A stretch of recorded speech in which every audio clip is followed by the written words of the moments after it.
What's going on, guys? Welcome back to the channel. In today's video, we're going to take a look at the brand new Transformers G1 Universe Ramjet. And this figure, despite it being brand new, it's not really that new. It's a reissue of the original Transformers War for Cybertron Siege Earthrise Ramjet mold, and I'm so glad that this figure got re-released because I did collect Dirge, and now that I have Ramjet, all that's left is Rust, and I have the Conehead Seekers all complete. And yeah, it just feels good to have another Seeker and another G1 Decepticon into the collection, and I honestly really do recommend this figure, and I do find it really fun to play with. So in this video, we're going to be reviewing this figure, why you should get your copy now that this probably might be your last chance to get one on Amazon, Hasbro, or even in stores. So without further ado, let's get started. Now this figure, despite it being a re-release, you'd expect this guy to be flooding store shelves. Well, that's not really the case for this one. This figure, along with Cosmos, Tarn, and multiple other figures that were re-releases and remolds, none of these really showed up in the stores, if I'm gonna be quite honest. I never saw a Ramjet, Cosmos, Tarn, any of those figures of Legacy United show up on the shelves until I went to a collectible shop and saw one right there. And even then, those collectible shops have these figures a little overpriced. But overall, yeah, I had to get this guy on Amazon just to find him at a good price. And I just got him at a regular price, so there's not really anything to it. But back on the figure's packaging looks really nice. I really do like the jet form that we do get. It looks very nice. He destroyed like a building or something. It looks nice. Legacy United, Voyager class, made by Hasbro, G1 Universe Ramjet. Right here we get a nice CG render of Ramjet in his robot mode and a zoom in shot of his face. Looks really nice. He's rocking that cone head right there. We get that 40 years anniversary Transformers logo. We get him transformed into his robot and jet form in 23 steps, which are very easy. And then right here we get the half of the Legacy artwork side, while the other half is probably on an Autobot box. This is actually my first Legacy United figure I did pick up because I honestly did not really want to pick them all up because they were mostly all re-releases, and I still need to pick some up. But yeah, this is basically the only Legacy United figure I currently have at the moment, and it's surprisingly I have more Age of Prime stuff than Legacy United. It's very funny.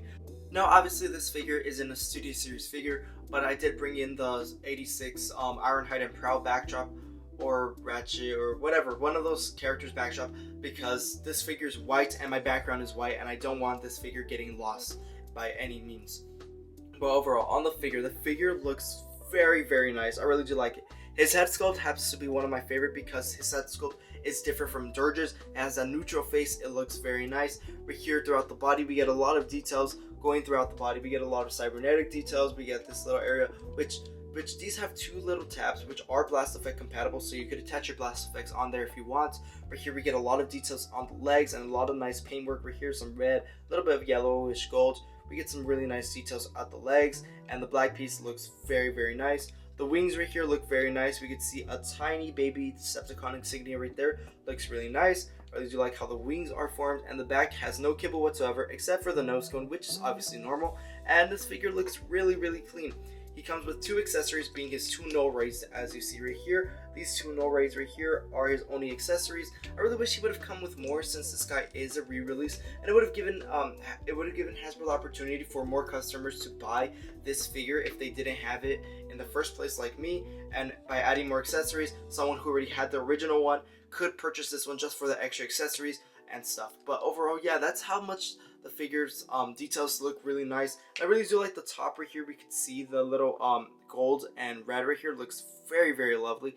I really do like how this figure looks. Like, it looks very G1 accurate. It's very faithful to his cartoon adaptation. Now this figure does come with a decent amount of articulation. Starting off on the head, he does come with a ball joint, so you can look up, down, tilt side to side, and do a full 360. He does have a hinge joint at the entire shoulder and arm, so you could move it around and stuff. He does have a swivel at the arm. Looks very lovely. Bicep rotation at the bicep. 360 range of motion right there, and then we have a little bit past 90 for the elbow.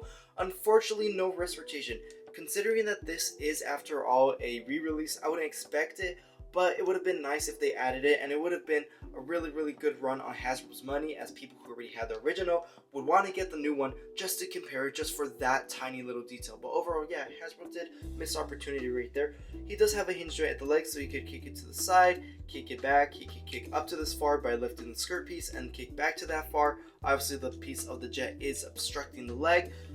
He does have a hinge joint at the knee, and right here I just don't really like that this piece detaches on both thrust and ramjet. It's a little universal issue that all of these G1 seekers have, but overall, the knee piece can bend 90 degrees. He does have a ankle joint, so he could run around probably 40 degrees, I want to say. And then right here he has a toe pivot, but mostly due to transformation. Overall, this figure has a lot of basic articulation, and it's really nice just to have basic articulation on a figure. Even though it doesn't have wrist rotation or waist rotation, it still is a really nice figure to have. For comparison, here I brought in our Legacy Evolution Dirge, and Dirge to Ramjet, I feel like the scale is obviously accurate because all of these scale the same in the show, and I feel like the superior version has to be Ramjet. One being that Dirge, his knee joints are incredibly weak, and Ramjet, I just had more fun transforming it than Dirge's. Even though the transformation is the same, I do like Ramjet's alt form a little bit better because there is a little bit variation. But overall, yeah, this is both of the cone heads so far. I just need thrust to complete my G1 cone heads. But overall, yeah, the same things are carried over. The only differences between Dirge and Ramjet is the head sculpt, the wings, and just the paint, and overall just like how the figure looks like in general. That's basically all it for the figure, and then the little wings at the back, but that's about it. Other than that, the figure is exactly the same. The only difference would be the paint and the head sculpt. For another comparison, here I have Thrust from the Bumblebee movie, and if you want to get technical, the cone heads are somewhat complete and somewhat not. Here we have our Studio Series Starscream compared next to Ramjet, and Starscream to Ramjet, obviously the scale is accurate, but I did want to show you that Ramjet and Starscream is basically the original Seeker mold for Thundercracker, Skywarp, Starscream, and then the Coneheads copy off of this mold, and the only difference is between the regular Seeker mode and the Conehead mode is obviously the head sculpt, and the wings obviously being on the feet, and the chest piece being different. But other than that, the engineering is exactly the same. They have a crappy knee joint. They have the same transformation for the legs, same transformation for the arms, the way they all fold in, and the way the nose cone also folds in over the head is exactly the same for all of these Seekers. Here we have our Decepticon Scourge mode, this one being our Decepticon Sweep. Here we have Decepticon Blitzwing. Here we have our Stunticons, Bone Crusher, Elita 1, and Soundwave. And finally, here we have Optimus Prime and Megatronus. So the transformation for this guy is very simple, so sit back, relax, and follow along.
And there we have Ramjet fully transformed into his jet form. And I really do like his jet form. I really do like his design the most in comparison to Dirge, because on this design we do have a more like kind of like a triangle Dorito design, and even he has some top fins that show up at the top and some bottom fins that point downwards, and it just looks really dynamic and it looks unique. I like this one a lot better than Dirge. But just paying attention at the details that this guy has, he does have the Decepticon logo right on both of the wings. The top fins are painted in white right here, and they're sculpted in black. Right here we get a lot of detail that's visible in robot mode, that's also visible in jet form. We got some contrast of black and white here. We have this orange cockpit area and the nose cone as well. Everything like you expect it to be. It tucks in very nice, just like Starscream, Dirge, and the other Seekers.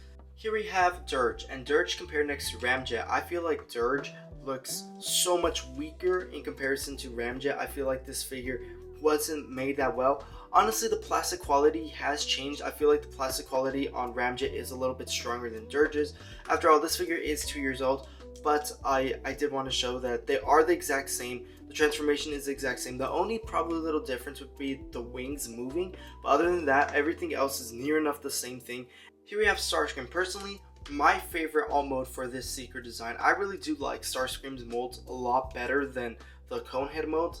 I do like it just because of the way the vehicle mode looks, the wings and everything. I feel like this jet form for Starscream feels so much better than the Dirge and Ramjet and Thrust jet form. I feel like the generic Seeker one is better than the Conehead one, but tell me what you guys think in the comments down below. Here we have Air Raid next to Ramjet, and Air Raid to Ramjet, I feel like the scale looks really nice. Obviously this isn't to scale perfectly, as we do know there was a bunch of mass morphing in the Transformers series, but overall, just to give you a sense of scale, because I do know a lot of people do have the Air Raid figure, this is how Air Raid scales next to Ramjet, and I do recommend Ramjet to pose with the other aerial bots and stuff, and they both look really cool. I can't really put my hands off of either one of them, so yeah, I'd say collect both of them. But overall, that's how they scale, and I really hope to collect more of the aerial bots and more of the Seekers to complete off our G1 collection. But tell me what you guys think. Which ones do you prefer in the comments down below?